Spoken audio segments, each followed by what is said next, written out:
Someone get me out of here. There's no water and no quality entertainment. How can I live? Hello, I am the wish man. I will grant you any wish. I wish for quality entertainment. I said quality. That's better. Scooby Doo is like the definition of formulaic. It's the same thing every goddamn time. Something bad happens, the gang are told about it, they split up and look for clues, Shaggy gets scared, Velma loses her glasses, and then they reveal the man in the mask and nobody is surprised. Well, this is true for the original series at least. They did try to spice things up by adding celebrities and living garbage. Trash! But then came the late 90s, numerous DVD movies were released, and suddenly everybody loved Scooby Doo again. These movies featured better writing, smoother animation, and somewhat less predictable outcomes. But then someone at Warner Bros. Was like, hey, what if we did these movies with the real peoples? Absolute genius. So that's how this pile of atoms came along. In this film, the currently broken up Mystery Inc. have been invited to Spooky Island by Johnny Bean because something strange is happening. Back off my grill, son! Carol, what are you doing? Hey, Professor Xavier, I think I found your new students. So the gang get back together to solve the mystery and discover who's behind this. And speaking of who's causing all this commotion, I'm just gonna jump right into the deep end. The big fish, as Qui-Gon Jinn would say. Scrappy as the big surprise villain is just cheap and stupid. His motives are just petty, like a 5-year-old. He's upset that Mystery Inc. didn't appoint him as the leader and the gang kicked him out. I mean, they had a perfectly good reason to kick him out. Well, that's just pleasant. Scrappy, I told you, no urinating on deck. And that just sounded weird. Also, how did he get from the desert to an island? Did he swim? He looks like he would drown and be eviscerated by sharks.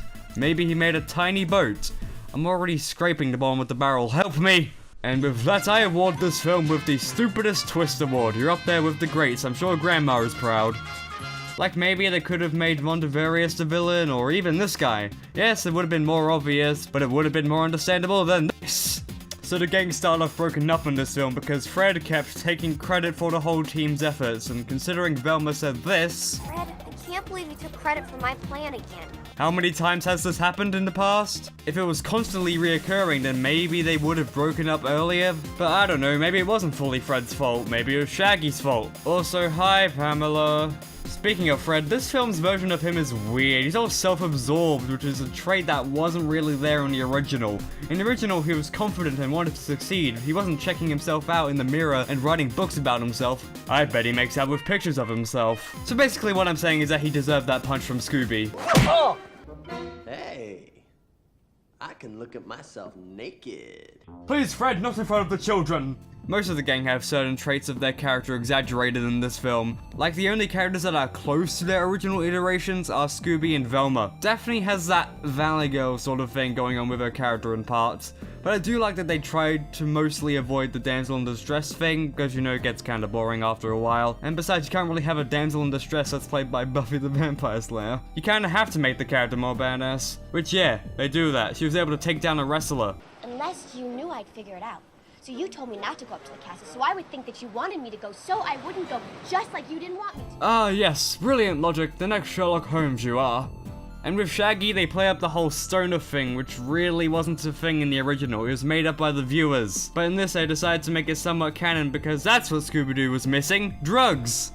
Though one thing all of the gang have in common in this film is that their performances sound really uninterested. This film also seems to suffer from pointless character syndrome, which is a real disease. Look it up in the dictionary. This especially applies to the two love interests of the film. Mary is kind of there to indirectly cause conflict between Shaggy and Scooby, but said conflict really just shows up in one scene. And this guy. He was entirely pointless and added nothing. His entire purpose was to make Velma spit out some exposition that sets up the whole Scrappy twist. Yeah, thanks for that. Also this scene. What? Who is this? Why is he laughing evilly? He doesn't show up anywhere outside the scene. It serves no purpose. So this thing has to be mentioned because it's just so dumb. The fart scene. Was their intention to make everyone in the audience groan to death? It goes on for a bit too long and it's just not funny. I have the same reaction as Daphne. But around the same time as this scene, there's a part which I find legitimately funny. The training tape. From the robotic talking of the announcer to the purposely clunky and dated dialogue, it's just hilarious. Stupid but entertaining moments are throughout this film, and it's probably why I find this movie a lot more memorable than what I reviewed previously. Dumb stuff like the Melvin Doo bit or the possessed Fred talking like a cool dude, all the while Sugar Ray are playing. I always knew they were the spawn of Satan. Well, hydrochloric. Right, or hydroclonic, but that's for a whole different reason, man. Okay, that's good. Now there's probably a bit more things to mention in this department, but I didn't write them down. Oh god.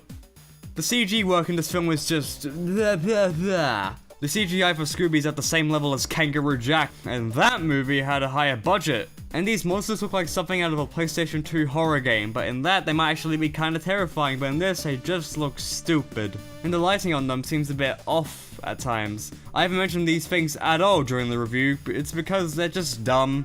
And I'm dumb. I'm irrelevant. So that's the computer graphics out of the way, but what about the sets? I think those look pretty good. Like the only good thing to come out of this scene is the set. And now we end the review. Even though this movie is flawed in many aspects, I still find it a fun movie to watch, but you know, it still kinda sucks. What can I say but Monsters Unleashed is better.